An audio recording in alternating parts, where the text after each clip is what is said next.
오늘의 주요 뉴스입니다. 지난해 우리나라 연평균 기온이 13.7도로 관측 사상 가장 더웠던 것으로 조사됐습니다.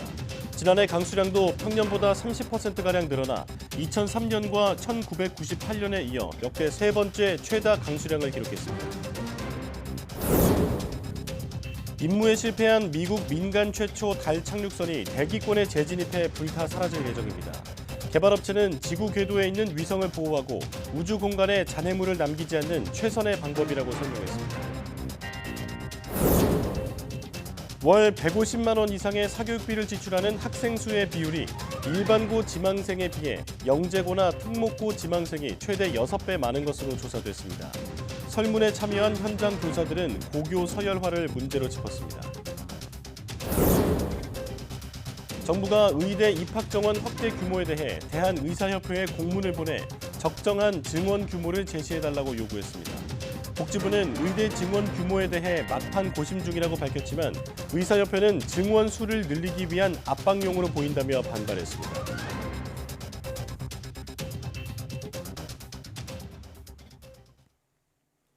여러분 안녕하십니까? 1월 16일 사이언스 투데이입니다. 지난해가 관측 사상 가장 더웠고 비도 역대 세 번째로 많이 내린 것으로 조사됐습니다. 기상청은 2023년 우리나라 연평균 기온이 13.7도로 1973년 전국 관측 이래 가장 높았다고 밝혔습니다. 이는 평년보다 1.2도 높고 이전 1위 기록인 2016년의 13.1도보다 0.3도 높은 것입니다. 이와 함께 지난해 연 강수량은 평년보다 30%가량 증가해 2003년과 1998년에 이어 역대 세 번째로 많았습니다. 기상청은 지난해 우리나라는 9개 달이 평년보다 높은 기온을 보였고 12월에도 온화한 날씨가 이어지며 100mm가 넘는 이례적 겨울 호우가 기록됐다고 밝혔습니다. 집중호우나 태풍으로 침수 위험에 처했거나 2차 사고 위험에 노출된 차량이 신속하게 대피할 수 있도록 차량 대피 알림 시스템이 마련됩니다. 금융위원회와 금융감독원은 어제 어느 보험사에 가입하였는지와 관계없이 신속한 대피 알림이 가능하도록 보험개발원과 손해보험협회, 한국도로공사와 함께 해당 시스템을 구축한다고 밝혔습니다. 이에 따라 매년 갱신되는 자동차 보험 가입 정보를 활용한 시스템을 통해 보험 가입 운전자와 하이패스 가입 운전자를 통틀어 모든 차량을 대상으로 대피 안내를 제공할 예정입니다. 의대 입학 정원 확대 규모를 막판 고심하고 있는 정부가 의사단체에 증원 규모에 대한 의견을 달라고 공식 요구했습니다. 복지부는 대한의사협회에 공문을 보내 지역 필수 의료 분야의 의사 인력 부족으로 의대 정원 확충이 필요한 만큼 적정한 의대 증원 규모를 제시하라는 입장을 전했다고 밝혔습니다. 복지부 관계자는 의대 수요 조사를 마무리한 이후 증원 규모를 막판 고심하고 있다며 예정보다 일정이 늦어져 다음 달쯤 발표할 것으로 보인다고 전했습니다. 앞서 의과대학협의회에서 350명을 제안한 것에 대해서는 국민의 기대에 부응하지 못한 숫자인 만큼 정부 내에서도 받아들일 수 없다는 기류가 강한 것으로 전해졌습니다. 복지부의 공문을 받은 의사협회 측은 매주 의료현안협의체에서 의대 정원 문제를 논의하고 있는데 굳이 공문을 보내는 것은 의도가 있는 압박용으로 보인다고 비판했습니다. 이어 의사를 만들어내는 교육주체에서 350명이라는 마지노선을 제안했는데도 이를 받아들일 수 없다면 의대 교육의 질 저하를 모른 채 하겠다는 것인지 의문이라고 주장했습니다. 병원 왕복 과정에 매니저가 함께하는 서울시 안심동행 서비스 누적 이용 건수가 3만 건에 달하는 것으로 집계됐습니다. 시간당 5천 원을 내면 누구나 이용 가능합니다. 최기성 기자입니다. 서울시는 지난 2021년 11월 안심동행 서비스를 도입했습니다. 병원 출발 때부터 집으로 돌아올 때까지 매니저가 동행하는 서비스입니다. 병원 접수부터 수납뿐 아니라 약국도 함께 갑니다. 현재 활동 중인 동행 매니저 100여 명은 모두 요양보호사나 사회복지사, 간호사, 간호조무사 자격증 가운데 하나를 보유하고 있습니다. 특히 독거노인 같으신 분들은 혼자 사시고 병원 예약이 상당히 오래 걸리거든요. 그래서 병원에 가시면 너무너무 좋아하십니다. 누적 이용 건수가 2만 9천여 건으로 한 달 평균 이용 건수가 1,100여 건이 넘습니다. 지난해 이용 실적 1만 8천여 건 가운데 진료 동행 비중이 41.7%로 가장 많았고 추석이 36.4%로 뒤를 이었습니다. 근데 아들이 군대 가는 바람에 이제 올 사람이 이제 어머니밖에 없어가지고 어머니가 많이 연로하셔가지고 힘들어서 아들이 군대 가기 전에 이걸 신청해 놓고 가셨어요. 수면 내시경을 받는 건강검진 때도 도움받을 수 있습니다. 서울에 있는 병원을 이용하는 사람이라면 사는 곳과 무관하게 시간당 5,000원을 내면 서비스를 받을 수 있습니다. 중위소득 100% 이하 서울 시민은 연 48회까지 무료로 이용할 수 있고 이후 유료로 바뀝니다. 서울시는 이용자 90% 이상이 서비스에 만족한다는 답변을 내놨다면서 시민 호응이 크다고 덧붙였습니다. YTN 최기성입니다. 기시다 후미오 일본 총리가 이시카와 노토 반도 강진이 일어난 지 2주 만에야 피해 지역을 찾아 지원 확대를 약속했습니다. 하지만 일본 국민 10명 가운데 6명이 기시다 총리의 지도력이 부족하다고 답하는 등 여론은 냉담했습니다. 도쿄에서 김세호 특파원의 보도입니다. 기시다 후미오 총리가 강진이 강타한 이시카와현 피해 지역을 방문했습니다. 피해가 컸던 와지마시와 스즈시에 있는 대피소를 찾은 뒤 주민들과 지자체의 요구를 직접 확인했습니다. なんとか石川県を助けてください。どうぞよろしくお願いします。 기시다 총리는 정부 예비비에서 1,000억 엔, 우리 돈 9천억 원을 추가 투입하고 복구를 국가가 대신할 수 있도록 하겠다고 약속했습니다.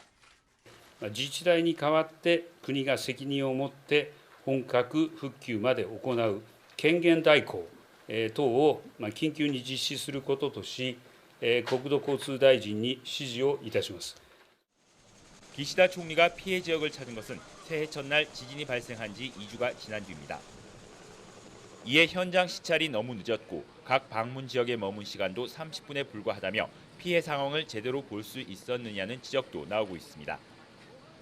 교도통신 여론조사에서 기시다 내각의 지지율은 지난달보다 5%포인트 올랐지만 61%가 기시다 총리의 지도력이 충분히 발휘되고 있다고는 생각하지 않는다고 답했습니다. 이러한 냉담한 여론은 집권 자민당의 비자금 문제와 관련해서도 그대로 드러났습니다. 기시다 총리가 비자금 재발 방지를 위한 정치 쇄신본부를 설치했지만 기대하지 않는다는 답변이 75%에 달했습니다. 여기에 쇄신본부에 참가한 아베파 의원 10명 가운데 9명이 비자금을 챙겼다는 의혹까지 나온 상황. 기시다 총리가 지진 피해로부터의 복구와 정치 신뢰 회복에 전력을 다하겠다고 연일 강조하고 있지만 일본 국민들의 의구심은 여전한 모습입니다. 도쿄에서 YTN 김세호입니다. 보잉이 비행 중 동체 일부가 뜯겨나가는 사고가 발생한 737 맥스9 항공기에 대한 품질 관리를 강화하기로 했습니다. 스탠딜 보행 여객기 부문 회장은 직원들에게 보낸 이메일에서 737 맥스9 항공기에 대한 품질 점검을 추가로 하고 문제가 된 부품을 제조한 공급업체에 점검팀을 파견할 계획이라고 밝혔습니다. 앞서 지난 5일 알래스카 항공이 운영하는 보잉 737 맥스9 항공기에서 평소 사용하지 않는 비상구 구멍을 막는 벽체 역할을 하는 도어 플러그가 비행 중 떨어져 나갔는데 이 부품은 보잉의 공급업체인 스피릿 에어로 시스템이 만들어 설치했습니다. 보잉은 스피릿이 도어 플러그가 설치된 비행기 동체를 보잉 공장으로 보내기 전에 도어 플러그 설치 작업을 확인해 승인할 계획입니다.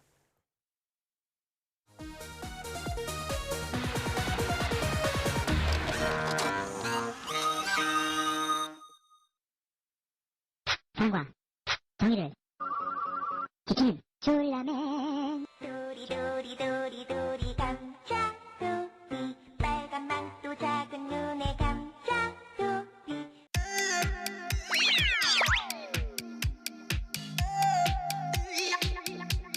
최근 들어 가장 인기를 끌고 있는 캐릭터는 단연 마시마로.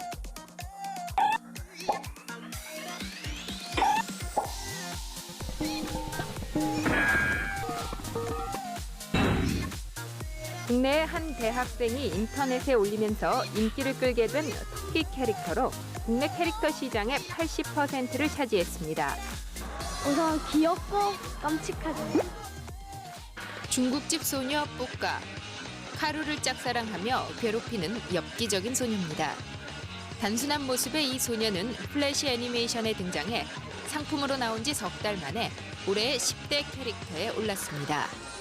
여태까지 미국이나 일본 캐릭터한테 많이 밀려 있다가 드디어 우리나라께 나왔구나라고 하는 여러 가지 캐릭터들이 많아서 좋아요. 또 이미 인터넷을 통해 잘 알려진 졸라맨과 우비소년 등이 캐릭터 상품으로 나와 관람객의 발길을 잡고 있습니다. 토종 캐릭터가 이처럼 인기를 얻게 된 것은 국내 애니메이션 산업이 급성장한 데다가 날로 확산되는 인터넷을 통해 쉽게 알릴 수 있기 때문입니다. 잘 만든 캐릭터 하나가 상징으로 여겨지면서 캐릭터 산업은 문화 콘텐츠 산업의 핵심으로 떠오르고 있습니다.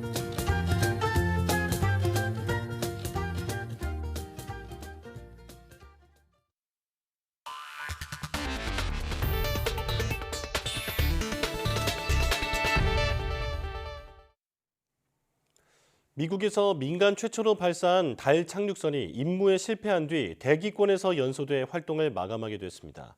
착륙선을 개발한 에스트로보틱은 현지 시간 15일, 지난 8일 우주로 발사한 달 착륙선 페레그린이 대기권에 재진입해 불타 사라지는 방식으로 임무를 종료할 예정이라고 밝혔습니다. 이런 방식이 지구 궤도에 있는 위성을 보호하고 지구와 달 사이의 공간에 잔해물을 남기지 않는 최선의 방법이라고 설명했습니다. 에스트로보틱은 이 과정을 오는 18일 모두 종료될 것으로 예상했습니다. 경기도 일대의 여의도 면적의 7배에 달하는 세계 최대 반도체 클러스터를 구축하기 위해 민간에서 622조 원을 투자하기로 했습니다. 정부는 이를 통해 300만 개가 넘는 일자리가 만들어질 것으로 보고 관련 지원을 강화하기로 했습니다. 황보혜경 기자입니다. 경기도 일대에 세계 최대 규모 반도체 메가 클러스터가 들어섭니다. 반도체 메가 클러스터는 경기 용인과 성남 판교 등 경기 남부 권역에 밀집돼 있는 반도체 기업과 기관을 하나로 묶는 개념입니다. 오는 2047년까지 삼성전자와 SK하이닉스가 622조 원을 투자해 용인과 평택 등지에 연구시설을 비롯한 반도체 공장 16개를 새로 짓기로 했습니다. 구체적으로는 삼성전자가 용인 남사 국가산업단지에 360조 원을 투입하는 등 모두 500조 원을, SK하이닉스가 용인 원삼산업단지에 122조 원을 투입합니다. 판교와 수원, 평택은 반도체 분야 연구개발과 교육 거점으로 거듭납니다. 오는 2029년까지 정부는 5천억 원을 들여 카이스트 평택 캠퍼스를 짓기로 했습니다. 이 같은 반도체 메가 클러스터는 전체 면적이 여의도의 7배인 2,100만 제곱미터로 세계 최대 규모를 자랑할 것으로 전망됩니다. 생산 유발 효과는 650조 원으로 346만 명에 달하는 직간접적인 일자리를 창출할 것으로 정부는 내다보고 있습니다. 우리 정부는 전체 생태계를 지금 키우려고 하고 있기 때문에 여기에 관련돼 있는 협력 기업에서 나오는 일자리들이 이제 상당히 많이 있을 거라고 보고 있고요. 이를 위해 정부는 우선 대규모 전력과 용수를 차질 없이 공급하는 것을 최우선으로 할 방침입니다. 또 지난해 반도체 투자세의 공제를 25%까지 확대한 데 이어 올해 반도체 예산을 재작년보다 2배 늘어난 1조 3천억 원으로 늘렸습니다. 반도체 메가 클러스터를 활용해 현재 30% 수준인 공급망 자립률을 오는 2030년까지 50%로 끌어올린다는 계획입니다. 반도체는 그 어떤 산업보다도 우리의 민생을 풍요롭게 하고 많은 양질의 일자리를 제공합니다. 세계에서 가장 비싼 첨단 기술 상품을 우리가 만들어내야 합니다. 삼성전자가 360조 원을 투자하는 용인 반도체 클러스터는 2년 뒤인 오는 2026년 첫 삽을 뜰 예정입니다. YTN 황보혜경입니다.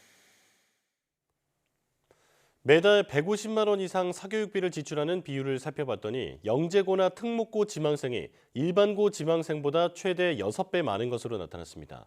현장 교사들은 고교 서열화 문제가 심각하다며 교육당국에 사교육비 경감 대책을 촉구했습니다. 신지원 기자가 보도합니다. 일반 고등학교와 특목고를 준비하는 학생들 사이의 사교육비 지출은 얼마나 차이가 날까? 전국 중학교 3학년과 고등학교 1학년 학생들을 상대로 조사해보니 격차는 생각보다 더 컸습니다.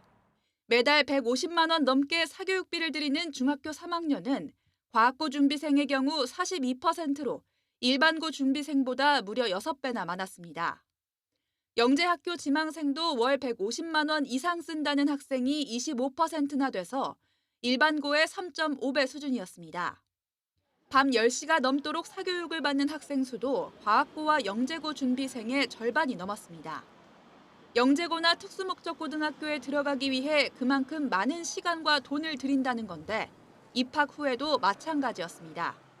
사교육에 매달 150만 원 이상 지출하는 일반고 1학년은 7.1% 수준이었지만 영재학교에서는 6배가 넘는 43.8%, 과학고는 38.5%, 자사고는 29%로 뒤를 이었습니다. 현장 교사들은 중고등학생의 사교육 격차를 심각하게 보고 있습니다. 중등교사 65.7%가 고교 서열화를 문제로 꼽았고 사교육비가 가계에 경제적 부담이 된다는 응답은 95%가 넘었습니다. 학교 바깥에서 수업 내용을 미리 배워야만 하는 현재의 상황은 분명 비정상적입니다. 학교 공부만 충실히 해도 학교에서 불이익을 받지 않을 수 있는 교육 제도 및 환경을 구축하는 것이 시급하며 시민단체는 정부가 고등학교 유형별 사교육비 통계를 구체적으로 조사하고 사교육비 경감 대책을 마련해야 한다고 촉구하고 있습니다. YTN 신지원입니다. 세종의 한 아파트에서 방화로 추정되는 불이 나 일가족 3명이 중태에 빠졌습니다. 경찰은 부모나 어느 한 명이 일부러 불을 내서 극단적인 선택을 하려 했을 가능성이 큰 걸로 보고 조사하고 있는데요. 국제아동권리단체는 어른들의 잘못된 판단으로 아이들 생명권을 위협하는 것이 가장 극단적인 아동학대라며 국가 차원의 대책 마련을 촉구하고 나섰습니다. 이상곤 기자입니다. 세종시 한 아파트에서 펑하는 소리와 함께 불이 났습니다. 이 불로 초등학생과 아이 부모 등 일가족 3명이 전신에 화상을 입었고 의식이 없는 상태로 병원 치료를 받고 있습니다. 소방과 경찰의 현장 감식 결과 집안에서 20리터짜리 기름통이 발견됐습니다. 불이 난 아파트 앞에는 건물 잔해물과 집안에서 나온 옷가지들이 널브러져 있어 폭발 당시 충격이 얼마나 컸는지를 보여주고 있습니다. 소방은 발화 지점이 여러 곳에서 확인됐고 원인을 알 수 없는 압력이 작용해 폭발이 일어난 것 같다고 말했습니다. 서너 군데 방, 거실, 안방 이런 식으로 지금 되고 있는데 흔적만 지금 저기 했지 그게 화재 패턴으로 이어졌는지는 지금 조사 중에 있습니다. 30대 남편은 최근 투자 실패로 인한 경제적 어려움을 겪어왔던 것으로 알려졌습니다. 이 때문에 부모나 둘 중 한 명이 불을 지르고 극단적 선택을 시도했을 가능성에 무게가 실리고 있습니다. 경찰은 친척과 주변인 등을 상대로 방화 등 다양한 범죄 가능성을 조사하고 있다고 밝혔습니다. 부모가 자녀를 살해하고 극단적 선택을 하는 일가족 사망 사건은 최근에만 울산과 전북 익산, 충남 태안 등에서 발생했습니다. 국제아동권리 비영리단체는 부모에 의한 아동살해는 가장 극단적인 아동학대라며 국가 차원의 대책이 마련돼야 한다고 강조했습니다. 국가가 나서서 좀 제도적으로 막아야 할 문제라는 인식보다는 이런 개인적인 비극에 좀 더 초점이 맞춰져 있다 보니까 어떤 제도적인 대책이나 이런 것들은 아직도 좀 부족한 부분이 많은 상황이라고 좀 할 수 있습니다. 또 체계적이고 정교한 원인 조사를 통한 예방 시스템을 구축하기 위해 아동 사망 검토 제도의 신속한 도입을 촉구하는 서명 운동을 진행하고 있다고 밝혔습니다. YTN 이상군입니다. 요즘 금값이라 불릴 정도로 비싼 겨울 딸기 한창 수확철이죠. 그런데 김해의 한 마을에서 판매를 앞둔 딸기 2톤가량이 감쪽같이 사라졌습니다. 제철 농산물을 노리는 도둑이 또 출마하나 봅니다. 임형준 기자가 현장을 다녀왔습니다.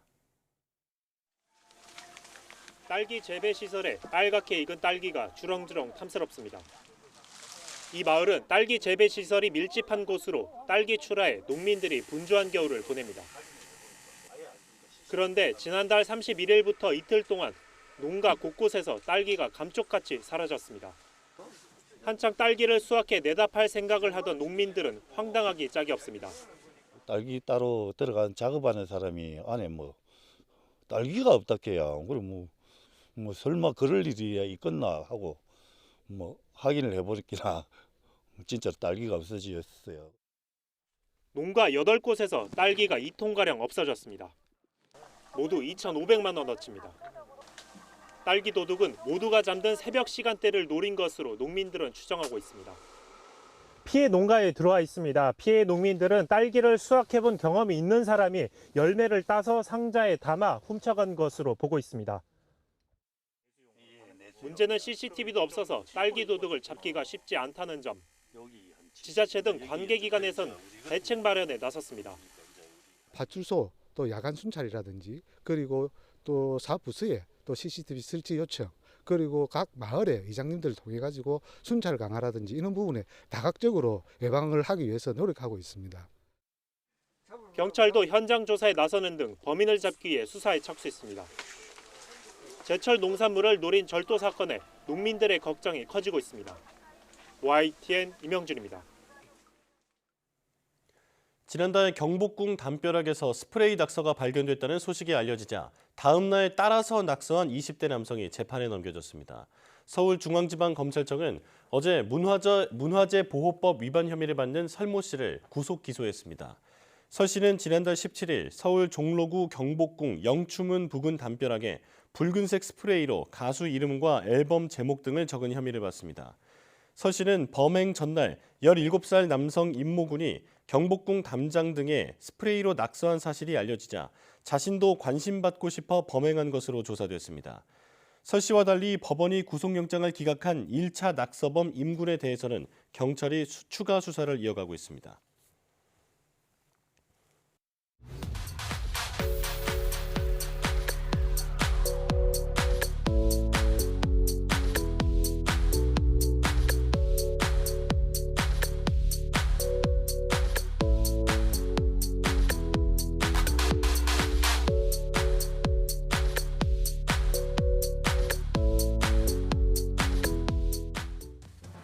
병원 출발부터 귀가 때까지 모든 과정에 보호자처럼 동행해주는 서울시 병원 안심동행 서비스가 좋은 반응을 얻고 있다는 소식 전해드렸는데요.